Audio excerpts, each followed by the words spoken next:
मला ना एक असा स्वीट खाऊ बनवून ठेवायचा आहे मखाण्यांपासून.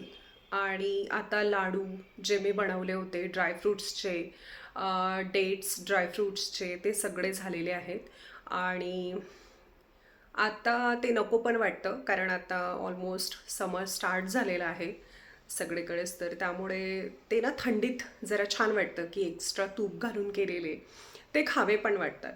पण आता ते तेवढे नको वाटतात. तर त्यामुळेच म्हणून मी ना थोडं असं काहीतरी स्नॅक्स बनवून ठेवते की जेणेकरून एक हेल्दी, कधीतरी भूक लागली आपल्याला तर एक हेल्दी वर्जन म्हणून आपण ते खाऊ शकू. असंच काही फ्राईड वगैरे असं ठेवल्यापेक्षा, कुठल्याही पॅकेज फूड वगैरे ठेवल्यापेक्षा, तर ते मी बनवून ठेवते. आता ते संपल्यात तर माझ्याकडे मखाणे आहेत. मी मखाण्यांपासून ते बनवणार आहे. मखाणे आणि छान त्याच्यामध्ये गूळ असा मेल्ट करायचा. मखाणे पहिले ड्राय रोस्ट करून घ्यायचे आहेत. मी रेसिपी तुमच्यासोबत शेअर करते. अगदी 5 मिनिट्समध्ये बनवून जातात. रोस्ट केलेले मखाणे जर तुमच्याकडे ठेवले असतील तर 5 मिनिट्समध्ये बनवून जातं. मुलं पण आवडीने खातात किंवा त्यांच्या लंच बॉक्समध्ये तुम्ही त्यांना देऊ शकतात. शिवाय तुम्ही जर कुठेतरी आउटिंगसाठी बाहेर गेलेले आहात तर बाहेरचं ऑप्शन काही न चूज करता तुम्ही हा खाऊन तुम्ही कॅरी करू शकता तुमच्या टिफिनमध्ये. सो फॉक्सनटपासून हे बनणार आहे, तर ते तुम्हाला माहीतच आहे की ते आपल्या शरीरासाठी किती जास्ती फायदेशीर आहेत. आणि आपलं होतं ना नेहमी लेडीजचं की जॉईंट पेन होतोय, जेव्हा प्रॉब्लेम्स असतात एव्हरी मंथ, तेव्हा पोट दुखायला होतं, पाय दुखायला लागतात, कंबर दुखायला लागते. तर त्याच्यामध्ये आपल्याला ना एक्स्ट्रा कॅल्शियमचा, एक्स्ट्रा आयर्नचा डोस हा हवा असतो आपल्या बोन्सला ते रिकवर करण्यासाठी. 30-35 जेव्हा आपण क्रॉस करतो तर ह्या प्रॉब्लेम्स ह्या लेडीजच्या फिजिक्समध्ये यायला लागतात. डॉक्टर्स वगैरे हे तर ऑप्शन आहेच, ते तर तुम्ही फर्स्ट प्रायोरिटीनी करा. पण आपल्या घरातून आपण काय होम रेमेडीज करू शकतो, होम रेमेडी मी त्याला नाही म्हणणार, पण आपलं डाएट आपण कशा प्रकारे बॅलन्स ठेवू ते खूप जास्त महत्त्वाचं आहे. तर तुमच्या बोन्सला कॅल्शियम आयर्नची फार जास्ती गरज असते. तर फक्त भाजी पोळी हे एवढंच खाऊन काही त्याच्यामधून नाही भेटत. इतरत्र आपण जर कुठे गेलं, बाहेर गेलो किंवा बाहेरचं खाल्लं तर ते तर अजिबातच एक तर हेल्दी ऑप्शन नाही आहे. शिवाय यू डोंट नो की त्याच्यामध्ये ते कुठल्या ऑइलमध्ये फ्राईड आहे, ते किती दिवसांचं ठेवलेलं आहे, त्याचं प्रिझर्वेशन, आर्टिफिशियल्स, हे सगळं एकंदरीतरित्या विचार केला तर त्याचा आपल्या शरीरावरती फार जास्त वाईट परिणाम असा होतो. तर त्यामुळे आपण जे आहे ना ते आपल्या हेल्दी लाईफस्टाईल जी आहे आपण ती हेल्दी कशा प्रकारे बनवता येईल हे जरा जास्त महत्त्वाचं आहे. आणि मी जो काल ब्लॉग टाकलेला आहे की मुलं तेच शिकतात, मुलं तेच बघतात, जसं आपण बिहेव करतो, जसं आपण त्यांच्यासोबत बोलतो, तर तसंच ते आपलं खाणं पिणं हे देखील कॉपी करतात. इनफॅक्ट तेच जे आपण त्यांना सर्व करतो, ज्याची आपल्याला त्यांना हॅबिट होऊन जाते. तर हेल्दी लाईफस्टाईलला ॲडॉप्ट करताना फार वेळ न होऊ देता ते लवकरात लवकर ॲडॉप्ट करण्याचा प्रयत्न करा. म्हणजे तुमची मुलं आहे ते तुम्हाला कॉपी त्यांचं लाईफस्टाईल ठेवतील. पिझ्झा, पास्ता, बर्गर हे माझ्या खरंच खूप आवडीचं आहे. पण त्याचं प्रमाण हे आपल्याला माहीत असायला हवं की ठीक आहे, 2 ते 3 महिन्यातून एकदा कधी कुठेतरी आपण खाल्लं, दॅट्स कम्प्लिटली फाईन. मैदा हा बनवला गेलेला आहे, तर तो कम्प्लिटली वाईट असा नाही आहे. पण ते खाण्याचं प्रमाण हे आपल्या हातात आहे. कुठलीही गोष्ट जर तुम्ही एका मॉडरेशन लेवलमध्ये जर खात असाल, त्याचं प्रमाण, त्याचा इंटेक तुमच्या शरीरामध्ये ठेवत असाल, तर ती हानिकारक नाही आहे कन्झ्युम करायची. पण आता नाही आहे. आता स्पेशली ती झाल्यापासून एक जरा जास्त हेल्थ कॉन्शियस, जास्त हेल्थचा विचार करायला लागले आहे. कारण नाही, आपण जे खाऊ, आपण जसं तिला देऊ, तिला त्याचीच हॅबिट लागणार आणि ती त्याचीच डिमांड करणार. तर काय असतं, सगळं काही आपल्याला चेंज करावं लागतं, तरच मुलं तसं बघतात आणि तसं कॉपी करतात. तर त्यांची लाईफस्टाईल, त्यांचा पाया हा मजबूत असावा, त्यासाठी आपण ॲज अ पॅरेंट ही खूप जास्त अवेअर असणं गरजेचं आहे. असं आता तुम्ही असे म्हणत असाल की ही सारखी हेल्थ कॉन्शियसच्या गोष्टी करत राहते, हेल्दीचे ऑप्शन्सच्या गोष्टी करत राहते. तर बट मी यासाठी सांगते की सोशल मीडियावरती मी जेव्हापासून आली आहे तर तेव्हापासून असं वाटतंय की आपण लोकांपर्यंत ही कुठली कुठली आपल्यामध्ये चांगली असणारी गोष्ट ही सांगावी. आणि आता ते खूप इम्पॉर्टंट आहे. म्हणजे दूध, दही, चीज हे सगळे कितीतरी डेअरी प्रोडक्ट्स जे आपण मार्केटमध्ये पाहतो, तर त्याच्यामध्ये किती प्रमाणामध्ये भेसळ आहे, हे आपल्याला माहीतसुद्धा. इथे छान असा पसरट प्रकारचा पॅन तुम्हाला घ्यायचा आहे. कढई नका घेऊ, कारण पसरट पॅनमध्ये जे मखाण्याला कोटिंग आहे गुळाचं ते व्यवस्थित लागावं म्हणून पसरट पॅन घ्यायचं आहे. आता इथे मखाण्यांना भाजण्यासाठी त्याला छान प्रकारे तुपामध्ये रोस्ट करायचं आहे आपल्याला. तर 1 ते 2 टेबलस्पून तूप असं लागेल.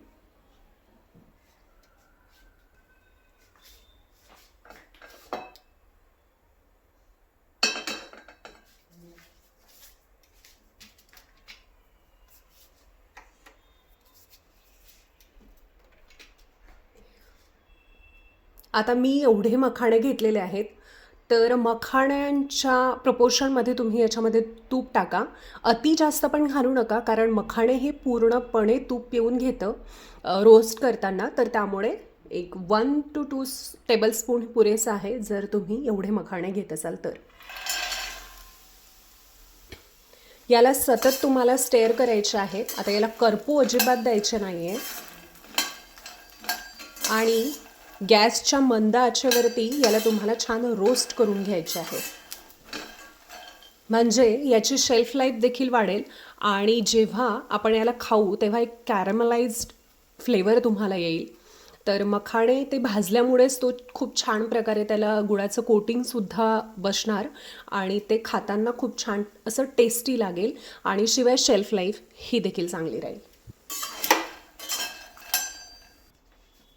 मखाणे आपले खूप छान पद्धतीने रोस्ट झालेले आहे. मी तुम्हाला दाखवते हे बघा.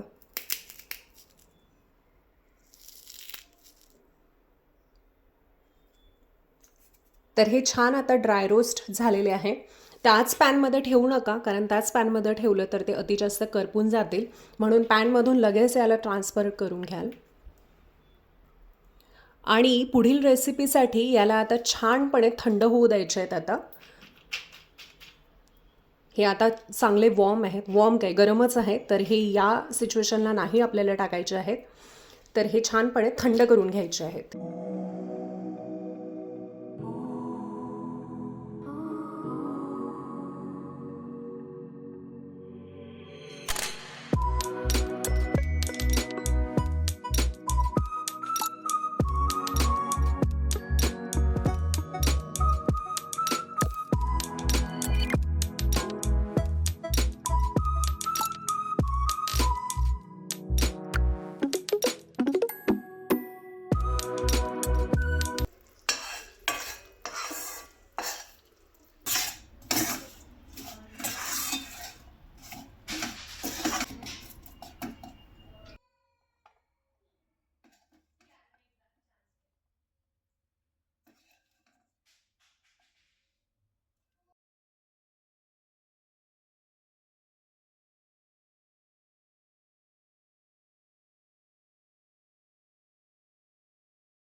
आरोग्यं धनसम्पदा शत्रुबुद्धिविनाशाय दीपज्योतिस्संयोनिच दिव्या दिव्या दीपकार आणि कुंडले मोतीहार दिव्याला पाहून नमः तुळशी पाशी माझा सर्व नमस्कार सर्व देवांपाशी घराची पीडा बाहेर जाओ बाहेर लक्ष्मी घरात येऊ.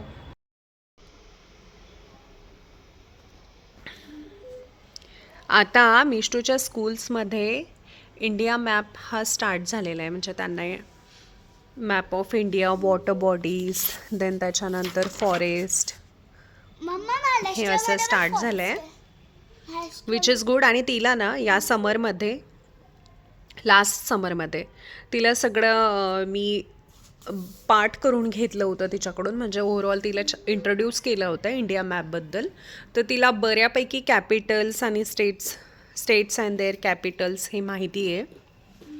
तर तिला हा थोडा इझी गेला. बोलली की मम्मा मला येत होता जेव्हा टीचर मला शिकवत होते तेव्हा, है ना मिष्टू?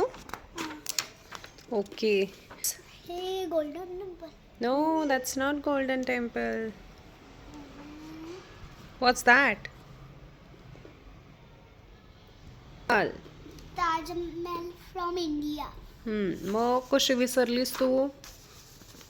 मम्मी तो शेपच गोल्डन टेम्पल सारखा दिसतो मला. नाही, गोल्डन टेम्पल हे असं त्याच्या आजूबाजूला रिव्हर आहे. लक्षात ठेवायचं, विसरायचं नाही. ठीक आहे. चला, what is the capital of Maharashtra? Mumbai. Okay. Himachal Pradesh? Shimla.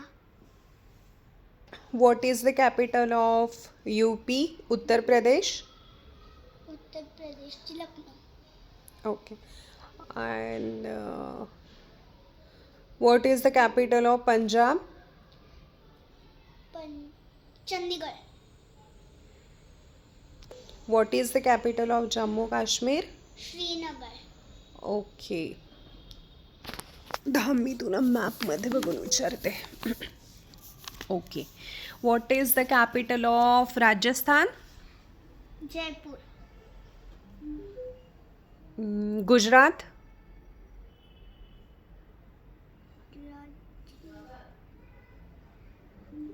Gandhinagar. मोठ्याने बोल, आवाज येत गांधीनगर. आहे. गोवा? पणजी. गोवा हे काय आहे? स्टेट. येस. आणि पणजी ही त्याची कॅपिटल. ठीक आहे.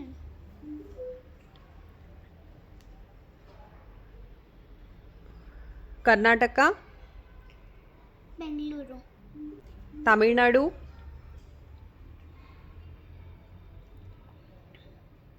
Hyderabad. Capital of Bihar?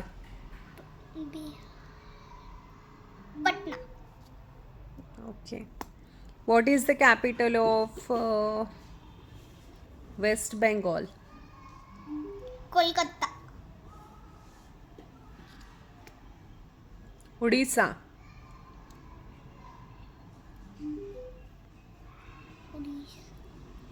Chennai. No, Bhubaneswar. Bhubaneswar.